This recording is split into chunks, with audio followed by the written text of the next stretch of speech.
Hey, welcome to Film vs. Movie, the podcast where we debate the cinema you hate. I'm your co-host, Belton DeLaine-Facey. And my name's Chris Shurr. And on this podcast, we watch the films that have been slandered, desecrated, and roasted with no seasoning by public opinion. And one of us tells you why it's actually pretty good. And that'll be me today. And one of us tells you why it's a steaming pile of shit. And that'll be me. And the movie we're talking about today is The Bad Batch, which came out in 2016 to a wider release in 2017. I know I'm supposed to be defending it today. I'm like a little upset that I have to defend this movie. Here's the issue with this movie. When a big studio makes a giant bomb, you're just like, oh, that was like a steaming pile of shit. And there's a lot to talk about. But I feel like some of these art house movies, when they suck, you're just like, well, that was boring. Yeah, I think that is the thing with like independent films. Like in general, the creatives are allowed a lot more freedom, so you get to try new things. Where for a studio film, it may be like they were trying to mimic something else and just failed. So everyone knows what they were trying to do, but for indie features, like they could be trying something new, and we just don't have the basis for comparison. No, and then I feel like also big studio stuff, you just get into like shenanigans when it comes to filming. Like in Waterworld, they tried to have a floating soundstage and buildings just kept flying away. And the budget was so high and it like shows. Versus this, you're like, I feel like they got an argument about like prop Molly, where they're like, this prop Molly doesn't look like Molly enough. And that was like the most drama on this set. Yeah. There are only so many problems you can get into when doing your budget. A lot of your solutions have to be duct tape. Yeah. All right. Well, let's get into the plot of this. So, in the world of The Bad Batch, there's an area of Texas that's just lawless, no longer considered part of the United States, and quote unquote undesirables are sent there. They're called the Bad Batch. Yeah, they get like a tattoo above their eye.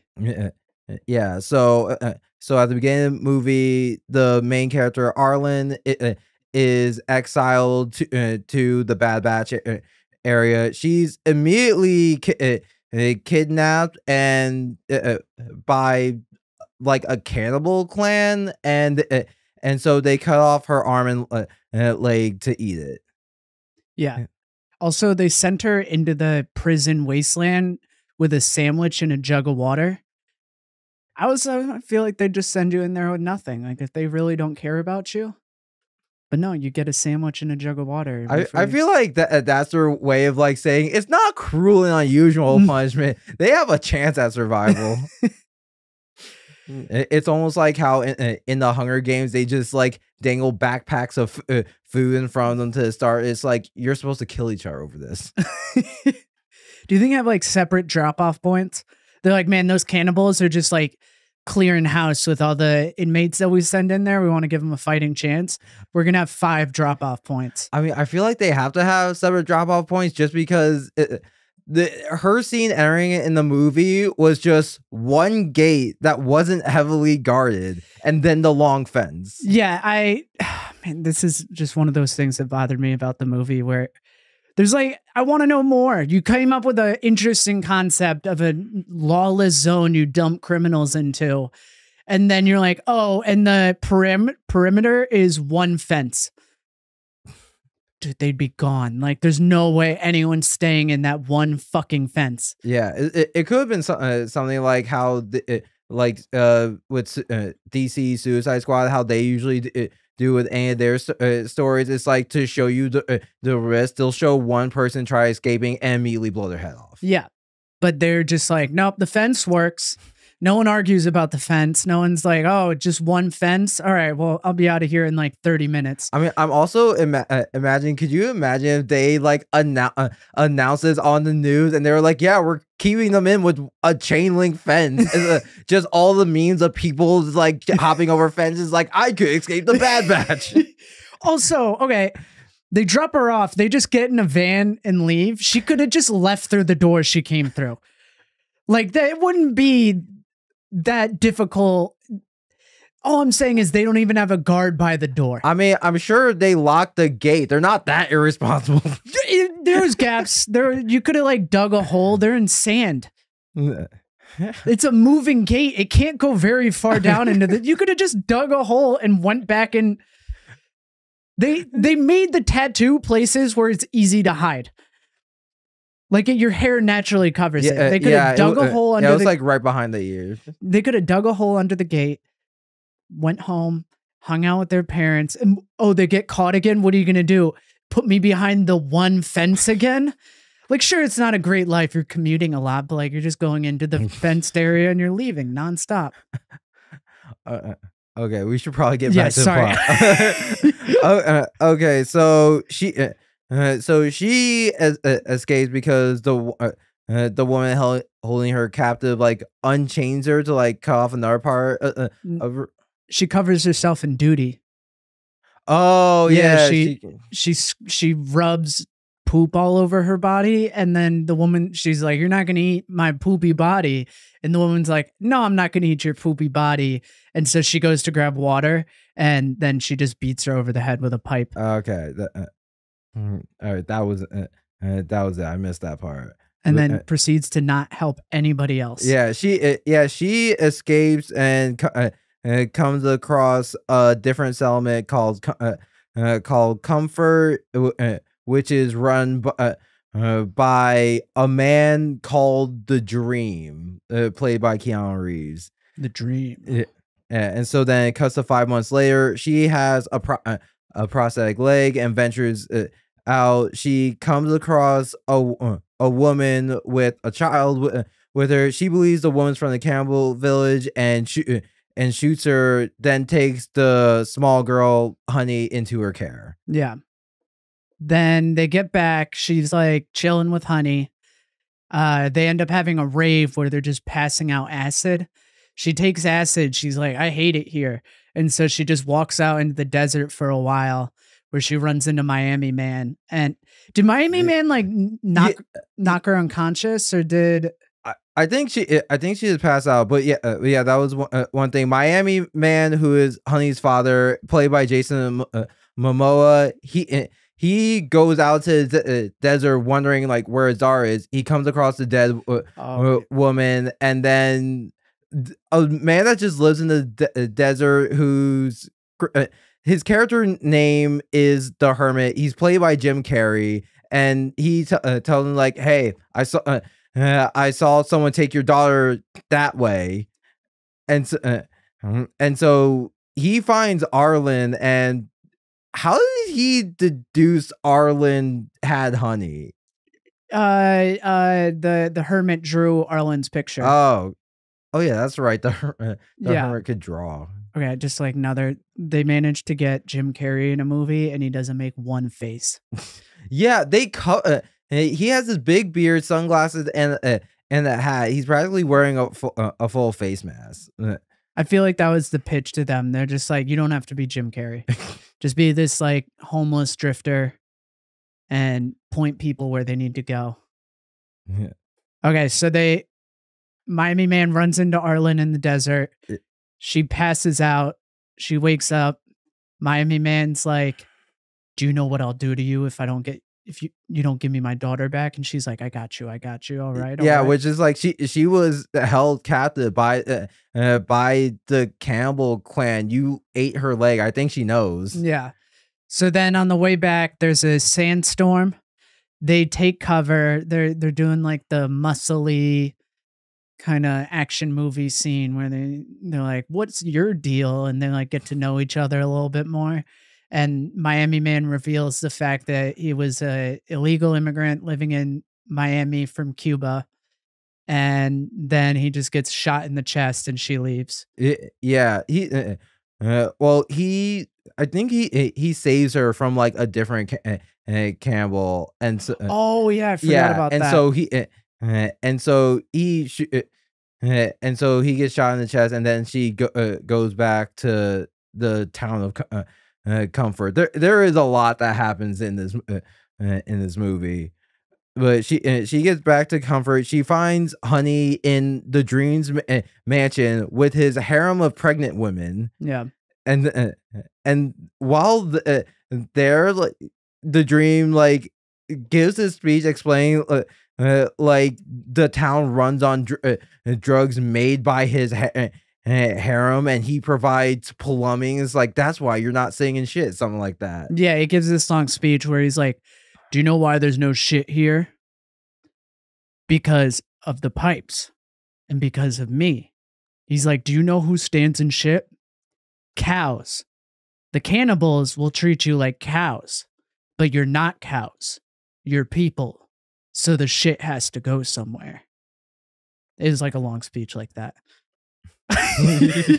And then she's like, oh yeah, I want to be a part of your pregnancy harem. And then she holds one of the people hostage. Yeah, she takes a gun out of her prosthetic leg, Yeah. and then holds one of the pregnant women hostage and uses that to escape with Honey and leave the town. So she and Honey meet back up with Miami Man, who's just alive and walking after getting shot, and he reluctantly lets Arlen join them. Yeah, the ending was so fucking weird.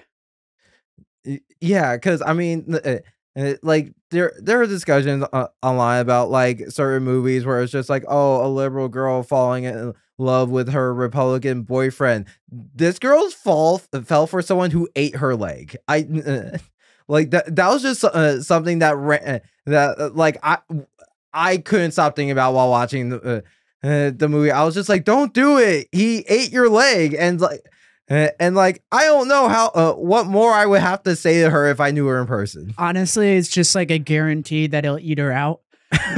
Where she's like, well, he ate my leg and arms, so like that fucker will go to town on my pussy. Yeah, that was one thing. Like, if you're really kinky, it's like cannibals are. I don't think they really have limits. Yeah.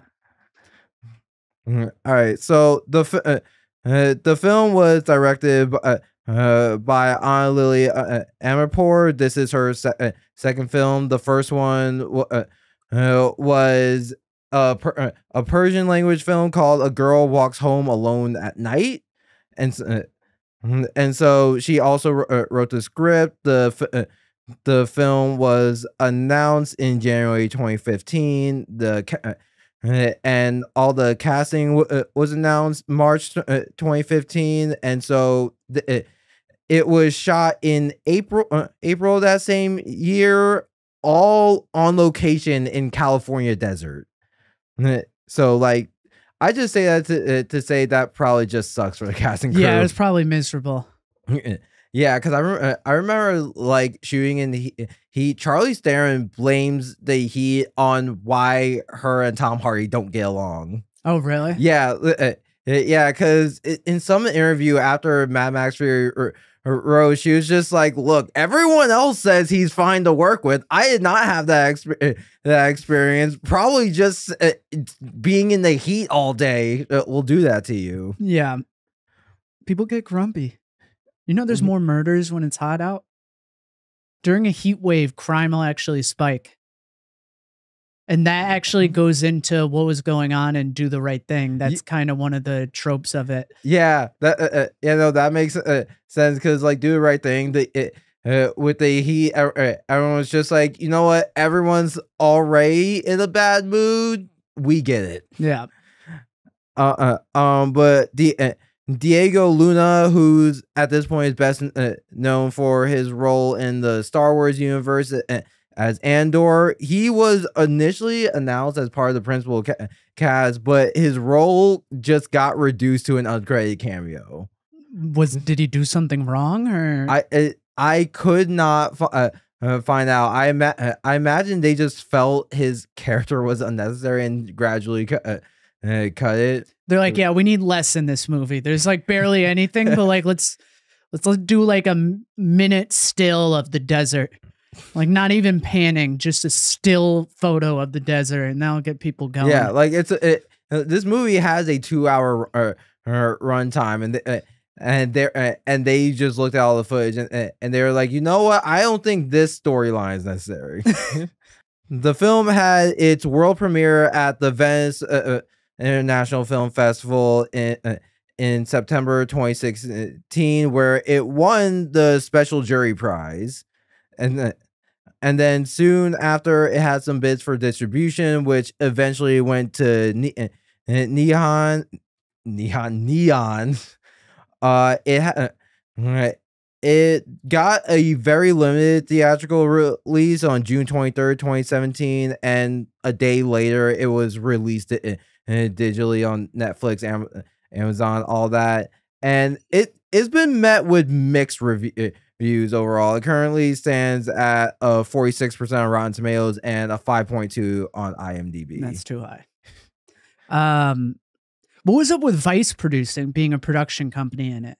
Did you get any research into that? I didn't read much into that. Like I do think Vice, there was a short period where they were like, let's get into some like scripted drama stuff, and then they quickly abandoned it. So this just might have been a result of that. I think they might have done Beach Bum too. I think they just had a run with Neon, which that was also a lowly rated Neon movie.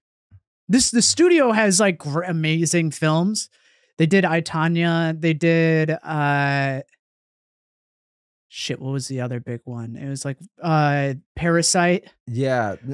But then they had The Beach Bum and Bad Batch, and those are the two bad ones essentially. Yeah, because it does feel kind of weird that Neon hasn't reached like the prestige level of like A24, where A24 is kind of just like Disney for the most annoying film major, you know. I think that they're just too young. They have like 1/10 the catalog of A24, but they have an Oscar win, so like they're doing well. I think give them 5 to 10 years and they'll be right up there with A24. Will be fighting Neon for Oscar contention. Oh yeah, just shut out everyone else. Yeah.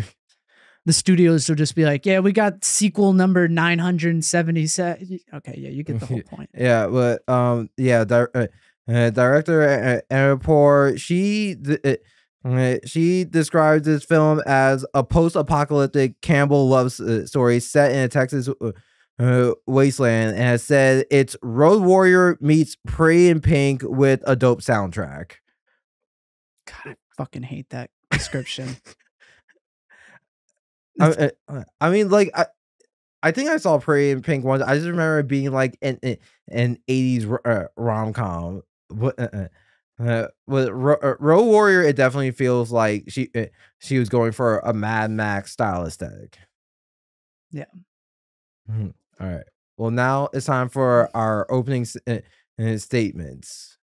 Chris, would you like to start with the defense? I can lead us off. This movie is a desert by design. It gives you just enough for the story to exist, but leaves you wandering across its vastness, looking for purpose you'll never find. There is no purpose. It's self-created, which is the whole point of the film, to make you feel lost. All right. My opening statement: The Bad Batch tells a story with a true take-home message.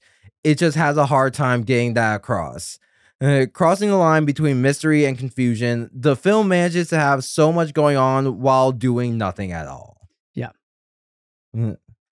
Okay, I guess like one point I'll start with is like I feel like like particularly Arlen, but quite a few of the characters don't feel well defined, because Arlen, like at the beginning, like she's kidnapped and they cut off her arm and leg. At that point, she's defined by what happens to her, and it does kind of the trope where like they show some ingenuity on her part for her to escape, but then she doesn't use that ingenuity at all the rest of the film.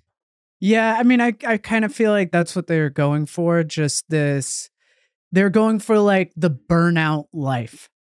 They want characters who are essentially caricatures of the people who just like the stoners and the losers, the people with like no drive and they just kind of wander around. They're not like, this isn't an environment for well-rounded people. This is an environment for shallow, one-sided people who failed to like integrate. And I know that we don't have prisons in our current timeline where, well, actually we do have prisons, but we don't just send people wandering across a wasteland. We like force them into like confinement, keep them separated.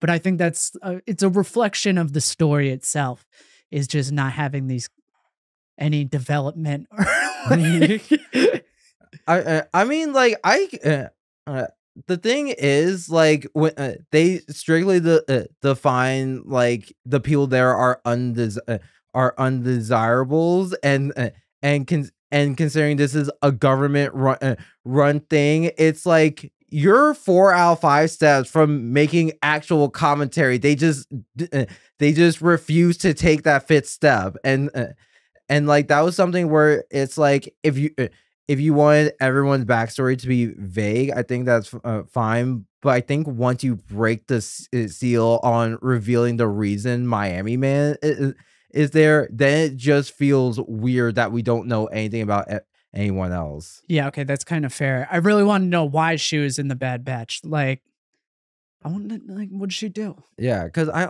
also think like that could that could have added to the uniqueness of everyone if they could just utilize the reason that they're there, like maybe if she had just like robbed some high security places, so she knows how to make all these tools and sneak around.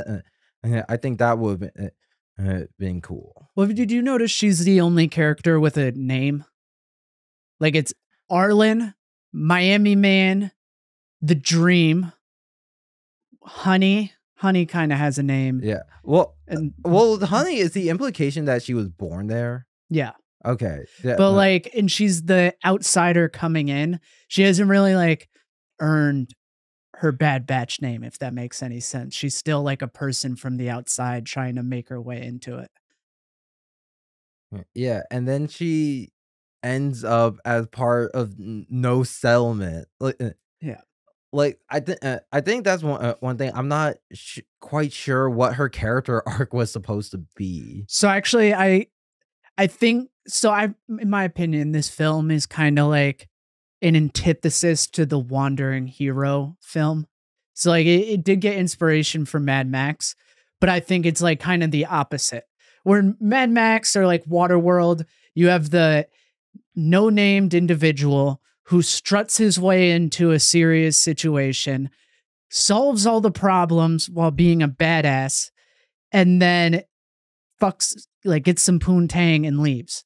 And that's kind of like the Wandering Hero trope where you end up having to go. In this one, you have someone with a name who wanders into town. She is the situation. She gets fucked up. She doesn't resolve it whatsoever. She creates another bad situation. She resolves it, but it doesn't help anybody.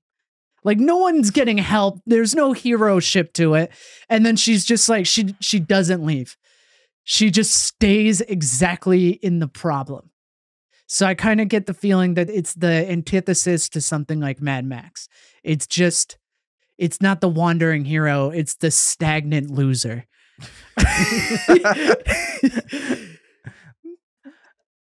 Yeah. Yeah. But I mean, along with that, in both with like Mad Max and Waterworld, they both have this thing where the MacGuffin are characters, and so as the story goes on, they bond the characters, and you kind of see some development in that. I guess Honey is the MacGuffin, and she's just there, like.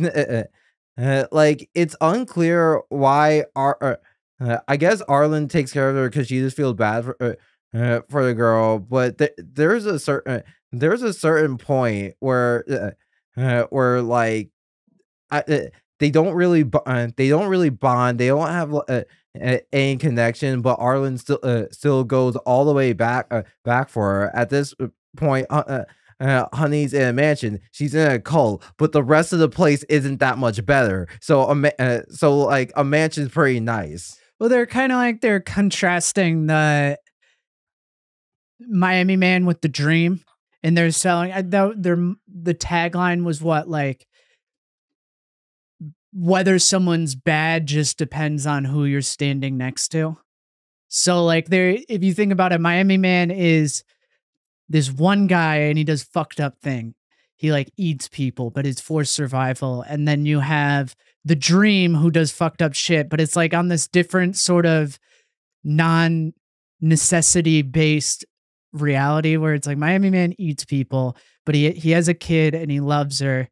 And then the Dream has like 19 wives and they're just pumping out babies and we never see where they go. And he's just like taking advantage of people and selling himself as like a god almost, versus Miami Man's very human. He's just an immigrant who occasionally eats people for survival. And then Miami Man's like this drug lord cult leader who kind of puts himself at the pinnacle of the Bad Batch.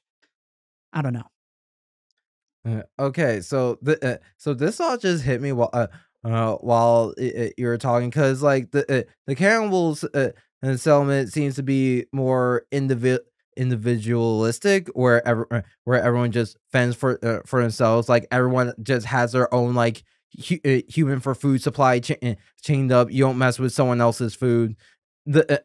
And comfort seems a lot more like people get along, and a lot of that is due to the Dream's like nightly raves where people get to let loose and what he provides for the town. And then you find out he's doing a lot of this really for selfish reasons. Is this movie trying to get you to be scared of like socialism?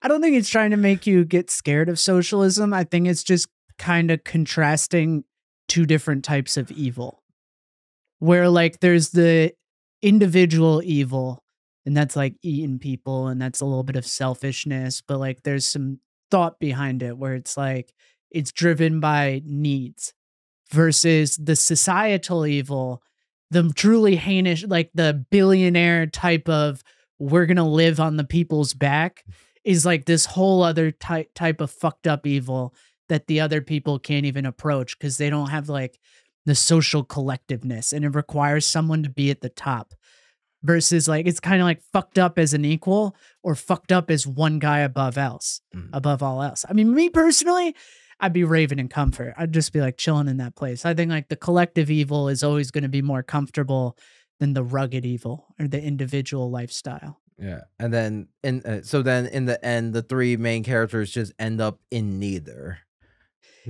Yeah, I don't really know what happened. Did they go back to the cannibal camp or? I mean, they started by eating Honey's rabbit, so I'm not sure. Yeah. Okay, that's the other thing that got me. The hermit just eats birds. Like there's birds, so there was a lot of birds. Yeah, that's the thing. Like like unless they're saying like 10 people into the Bad Batch land a day, like there's got to be other food sources in order for things to survive. Yeah, I want to know more. Yeah, because I'm also pretty sure eating humans isn't particularly healthy, but then it's like half of the cannibals settlement is just jacked. Well, that's the other thing about the Dream settlement is they have vegetables. That's kind of like they've got vegetables and they grow weed and they have like agriculture, versus the cannibal camp is just hunting. So like you get back into that individual versus society. My bad. I just kicked Belton's foot.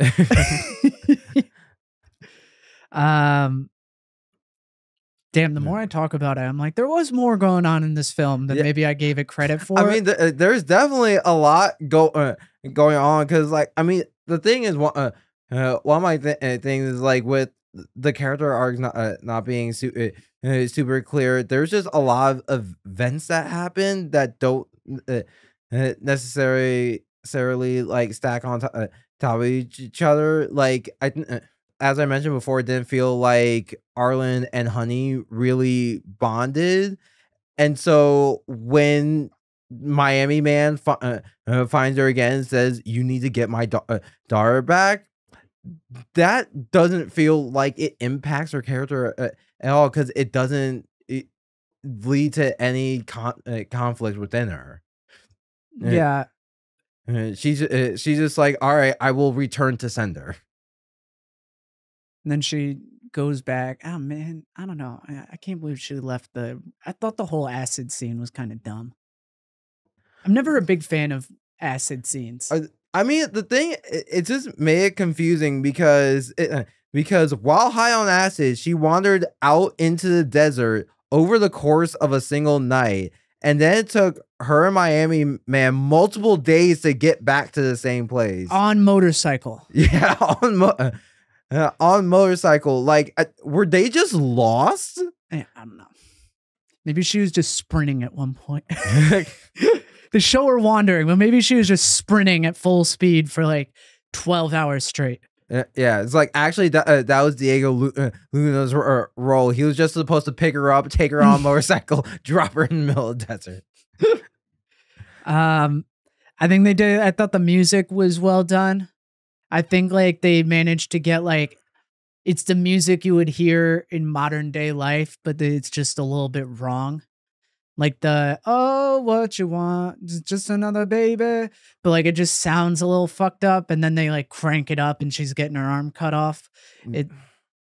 Yeah, the music was definitely well done. Like it kind of made it feel like these people who were essentially abandoned by society were trying to recreate the aspects they like. Yeah.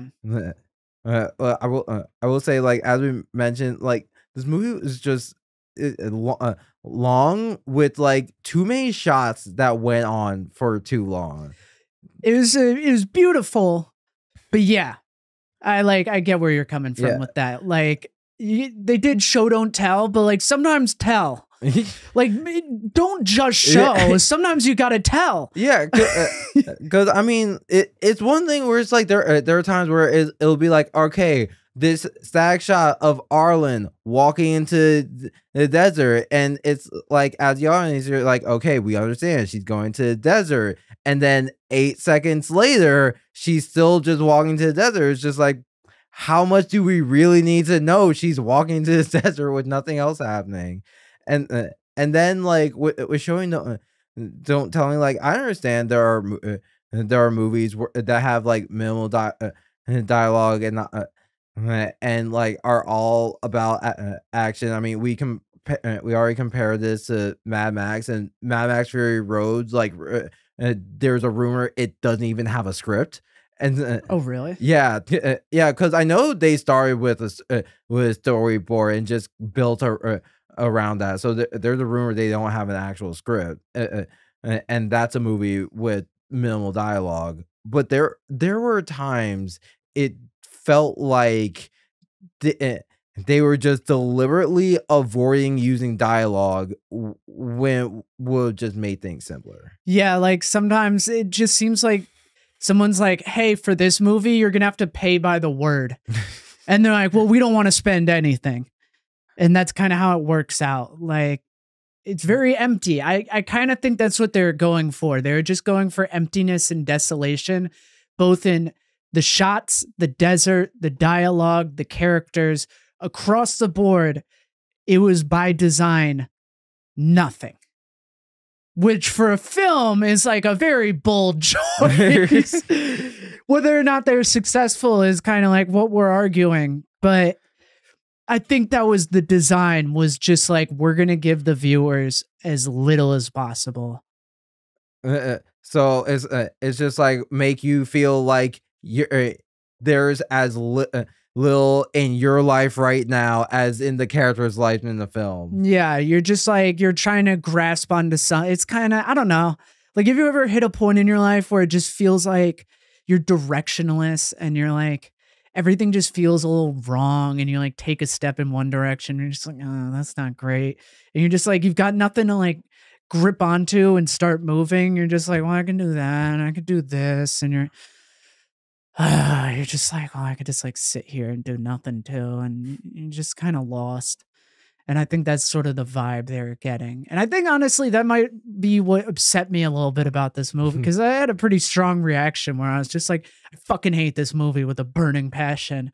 So I think it was hitting that part of me where I was just like, just do something, guys. Just do something. God damn.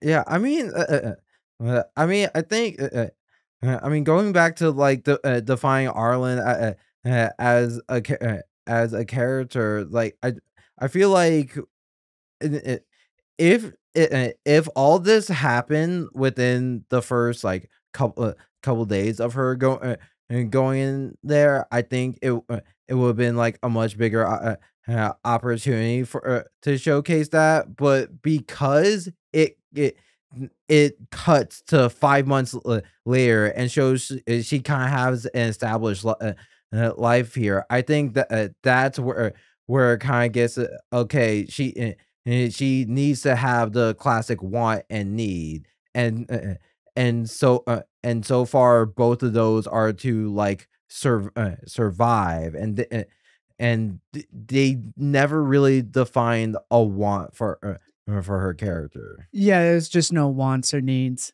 She wants to be okay. She does have a want.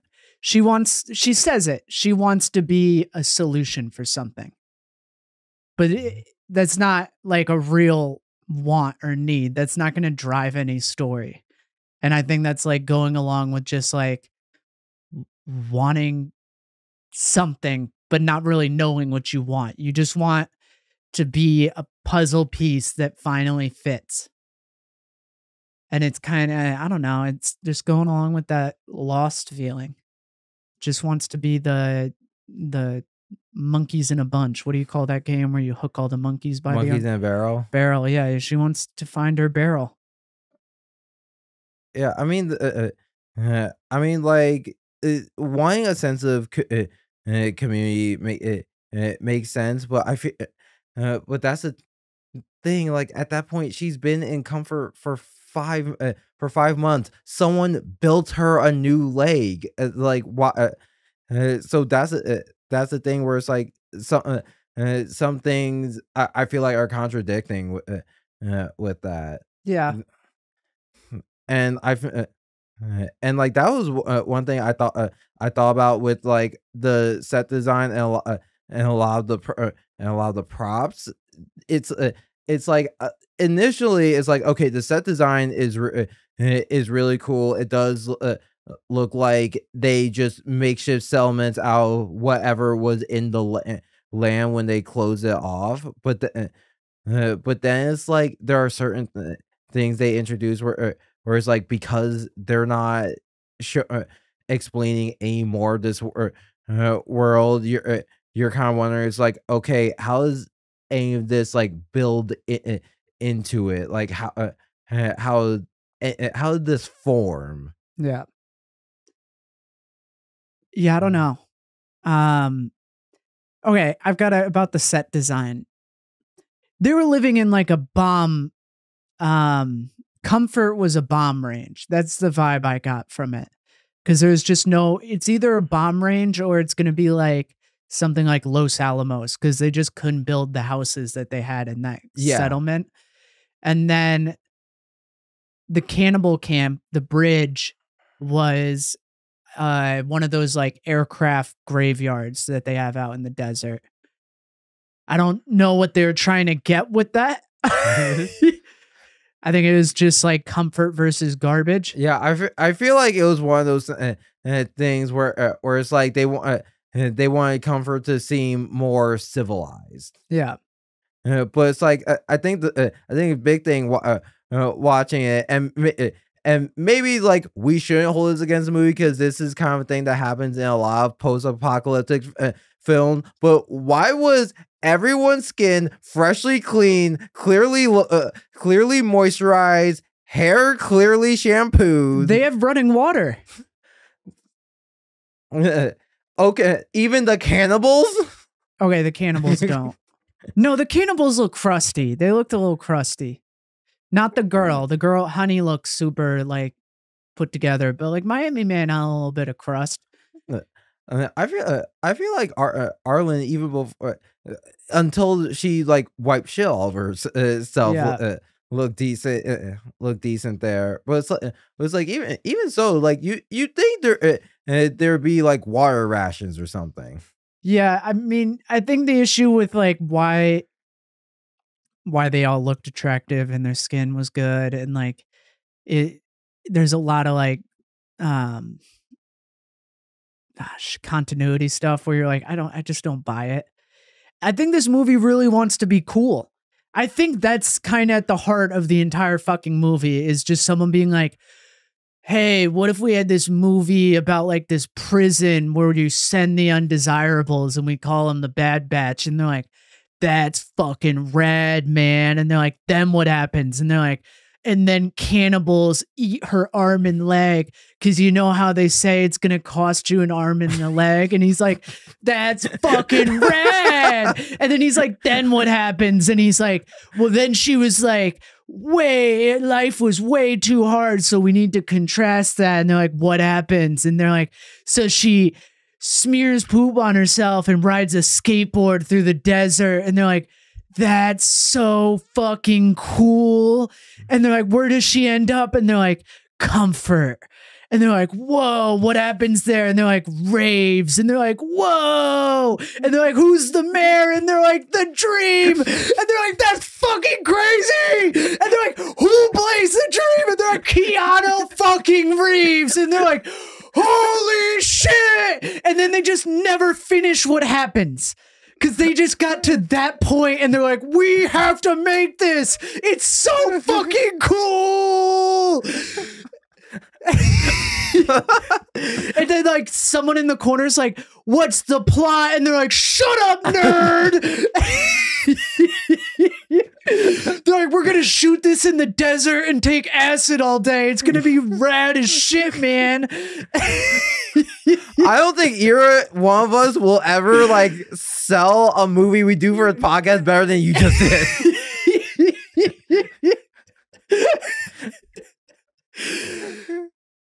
Because admittedly, like, that's why we're choosing between two movies. And I'm like, it sounds cooler. It's got Bill Murray and, or not Bill, Jim Carrey and Keanu Reeves and Jason Momoa. And there's cannibals and raves and they're smoking weed.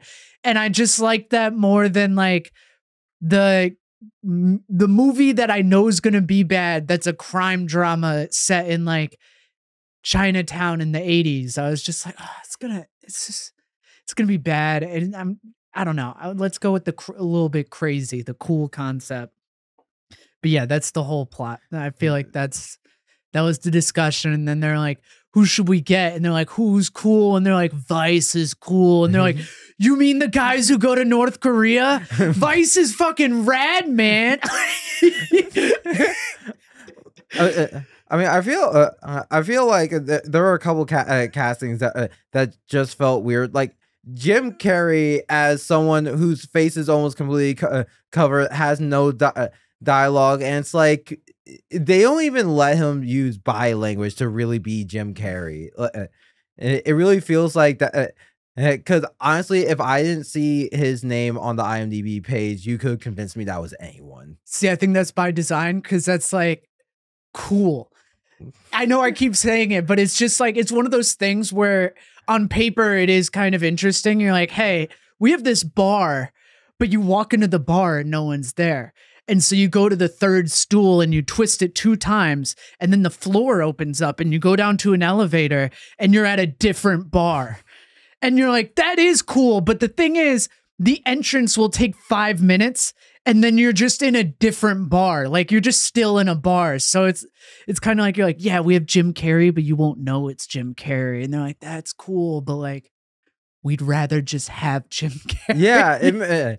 Yeah, it makes me wish because like he's also a character that like they could have kind of made him anything. Like he's mostly defined by just wandering the desert. That does feel like a role, they could have just let him loose a bit, and he could have done almost anything, and it still would have fit within the film. Yeah. Ah, man. Yeah. Give me like, he could have played like a crazy hermit. Just give me a little bit of like chaotic energy. All we got was him being like, draw me a picture. And then that was like the extent of it. And then he also saved Jason Momoa's life and fed him a crow. He's just in the desert eating crows. They need to bring up water. You're right about that. How the fuck did they get water? Like, you just die of dehydration out there. How big was it? Like, man, there's just a lot of shit. Yeah, I'm just imagining like the dream found access to a water pipe out there, and it's like, we can live forever, and then the government says like, oh shit, we gave them essential resources. You want to get to the three things? Yeah. Okay. Before we get to that, I do just have to point out this one quote at the end when Arlen's pleading her case to let Miami Man to let her join them. She goes, "What if all these things that happen to us, so the next things that gonna happen to us can happen to us." That's just a mouthful, and considering she has so little dialogue the rest of the movie, they don't set up like any pattern of speech for her where this makes sense. Yeah, it didn't. At one point she's like, "We're the bad guys." Like, she's like, "We were good and now we're bad." We got the producer to laugh, or he was just sneezing, honestly. No, you're all good. All right. Yeah, let's get to the concession. So this is the part where I give 3 things I liked about the movie, and Chris gives 3 things she didn't like. So as I mentioned, I was very entertained by the set design. I did think it was built well, and given what they had, it was a creative use of space, even though like some things did seem impractical, like the full neon DJ booth. But that was something where it's like they clearly just had fun with it. Yeah. That was a Burning Man art car. We're gonna leave it at that. The whole vibe was like if Burning Man ran into issues a little bit. I think Comfort was just built around where it's in New Mexico, so never mind. But like, I thought it was Texas. No, Burning Man's in New Mexico. Oh, okay. Number 1, there's nothing in this movie, including but not limited to plot, character development, a desire to finish, anything but anger at the disrespect Bad Batch had for its audience. Where they were just kind of like, they're like, yeah, we're going to throw all these cool stylistic elements together and you're going to like it. And we're not going to even bother trying to put together a plot or a movie. It's just going to be different shots that you could like smoke weed and leave on in the background, essentially. Yeah, because I mean, there are certain movies where it seems like they're just throwing a bunch of things together, but usually those movies feel like, oh, this kind of seems like a pitch for a TV show or a movie series, but it doesn't feel like they were setting up for that here. No. Yeah, even though I do feel like if this movie was very successful, they could do something like the Purge franchise where you just show different characters in the same setting. That could have been cool. Like, it would have been like an interesting Netflix series. Yeah. Which I feel like we've said that before on this podcast, where you just flush it out, give me something a little bit different. I just don't think this plot had 2 hours in it. Yeah. That's gonna end up being a rule on this podcast. Is like 60% of bad movies would make a good TV show. It's like there's 2 things. It's either it could make an interesting TV show, or it needed to be 45 minutes shorter. Yeah, pretty much. Either it needed to last, 45 minutes, or it needed to be 6 45-minute episodes. Just one or the other. Yeah, we should just like start bringing a whiteboard it can hang in the background where it's like we just add to the Venn diagram.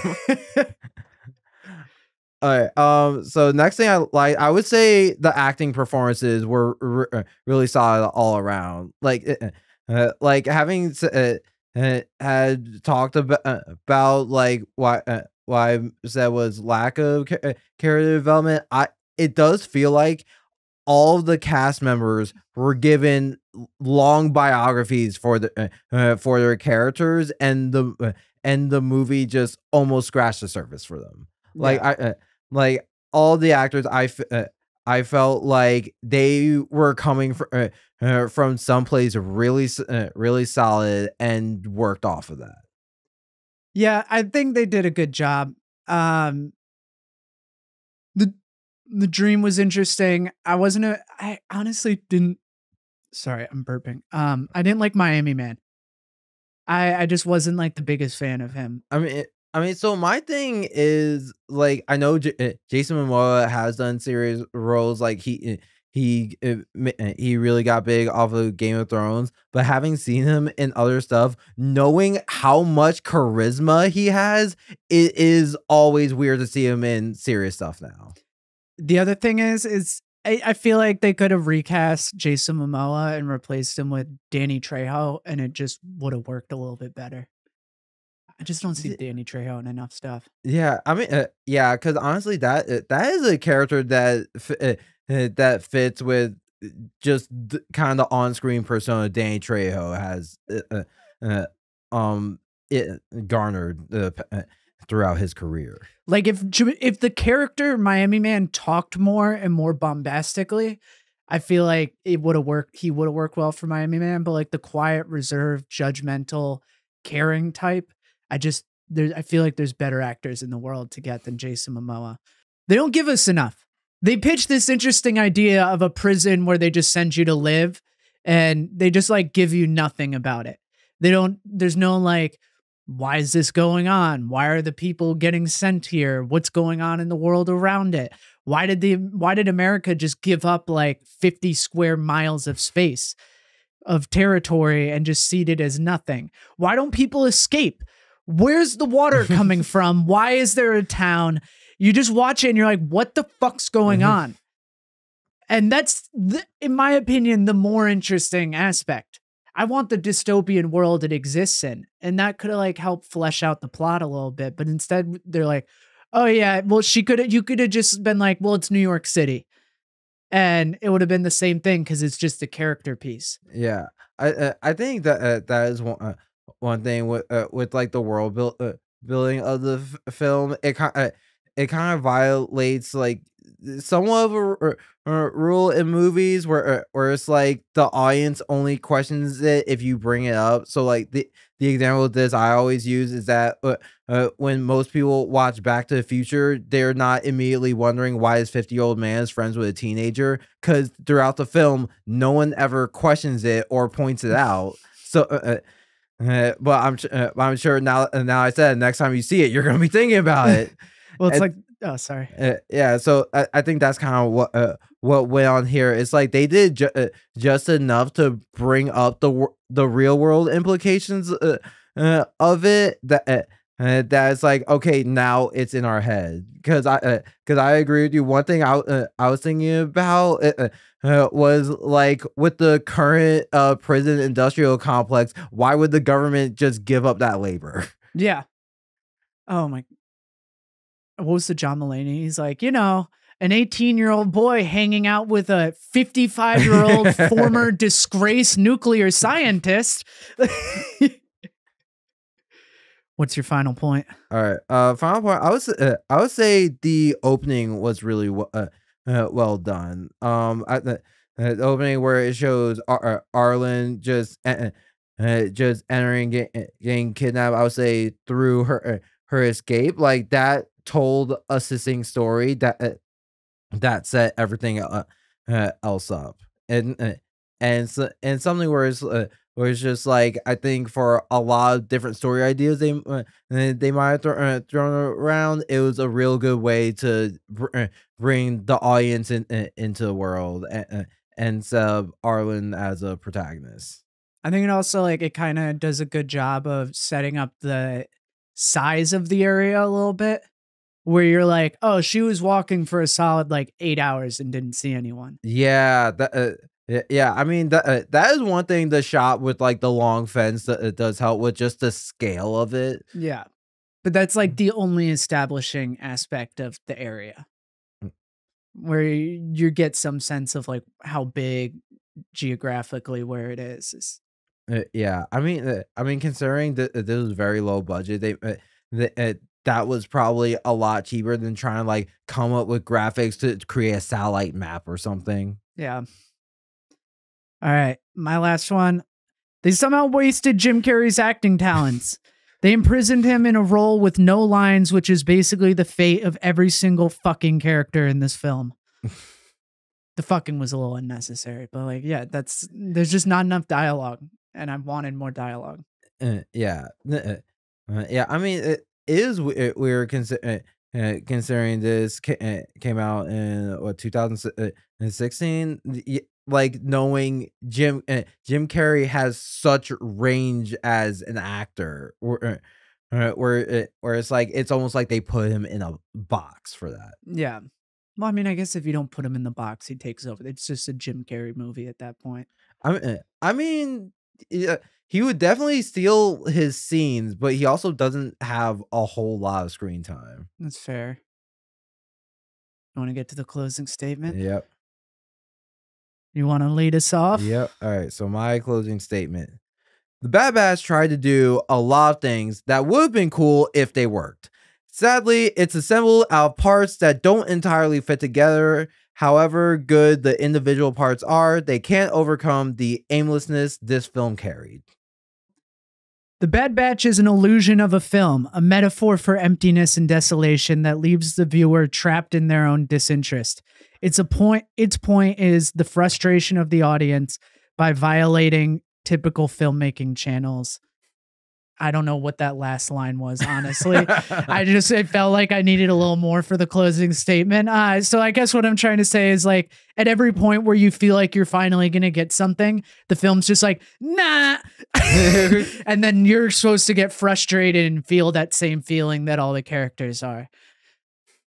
Yeah, I probably should have spent a little more time and wrote that out. Sorry. I'm pretty sure. I mean, I wrote my closing statement today at the gym. Me too. Yeah. All right. Well, this has been another episode of Film versus Movie. Thanks for listening. Thank you.